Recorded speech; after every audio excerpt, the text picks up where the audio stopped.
ಮಹಿಳೆಯರಿಗೆ ತುಂಬ ಶಕ್ತಿ ಕೊಟ್ಟರು. ಗರ್ಭಿಣಿ ಹೆಂಗಸರಿಗೆ ಅವರು ಮಕ್ಕಳು ಪೌಷ್ಟಿಕ ಆಹಾರ ತಿನ್ನಬೇಕು ಅಂತೇಳಿ ತಿಂಗಳಿಗೆ 2,000 ರೂಪಾಯಿ ಕೊಡೋದು. 6 ತಿಂಗಳು ಯಾವ ಮುಖ್ಯಮಂತ್ರಿ ಮಾಡಲಿ. ಅವ್ರ ಬಗ್ಗೆ ಮೊನ್ನೆ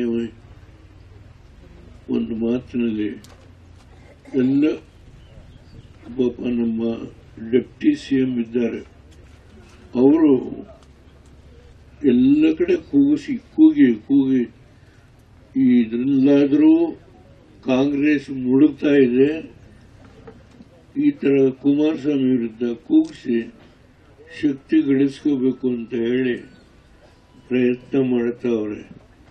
ದಯಮಾಡಿ ವಿನಂತಿ ಮಾಡ್ತೀನಿ, ನಮ್ಮಲ್ಲೆಲ್ಲೂ ಇಲ್ಲ. ನಿನ್ನೆ ಚಿಕ್ಕಬಳ್ಳಾಪುರದಲ್ಲಿ 5 ಕಡೆ ಮಾತನಾಡಿದ್ದಾರೆ ಬಿಜೆಪಿ ಅಭ್ಯರ್ಥಿ ಪರವಾಗಿ, ಎಲ್ಲೂ ಇಲ್ಲ. ನಿನ್ನೆ ತುಮಕೂರಲ್ಲಿ ಕೊನೆಯ ಕಾರ್ಯಕ್ರಮದಲ್ಲಿ ಪಾಪ ಪೊಲೀಸ್ ಅಧಿಕಾರಿ ಗೊತ್ತಿಲ್ಲ, ಅವ್ರು ನಮ್ಮ ಇದನ್ನೇ ಹಾಕೊಂಡು ಬಂದಿದ್ರು, ಅವ್ರು ತಗೊಂಡೋಗಿ ಒಳಗೆ ಹಾಕಿದ್ದಾರೆ.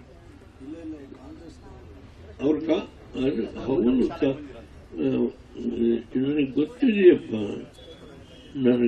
ನಮ್ಮ ಇದನ್ನ ಹಾಕೊಂಡು ಬಂದವರು, ಆಮೇಲೆ ಒದ್ದು ಒಳಗಡೆ ಹಾಕಿದ್ದಾರೆ, ಅದು ಬೇರೆ ವಿಷಯ. ಆದರೆ ನಾನು ತುಂಬಾ DK ಶಿವಕುಮಾರ್ನ ನಡವಳಿಕೆ ಎಲ್ಲ ಬಿಚ್ಚಿ ಇಡಬಹುದು, ದೊಡ್ಡ ವಿಷಯ ಅಲ್ಲ. ಆದರೆ ಆ ಮಟ್ಟಕ್ಕೆ ನಾನು ಹೋಗಲ್ಲ. ನಾನು ಈ ವಯಸ್ಸಿನಲ್ಲಿ ಆ ಕೆಳಮಟ್ಟಕ್ಕೆ ನಾನು ಹೋಗಲ್ಲ.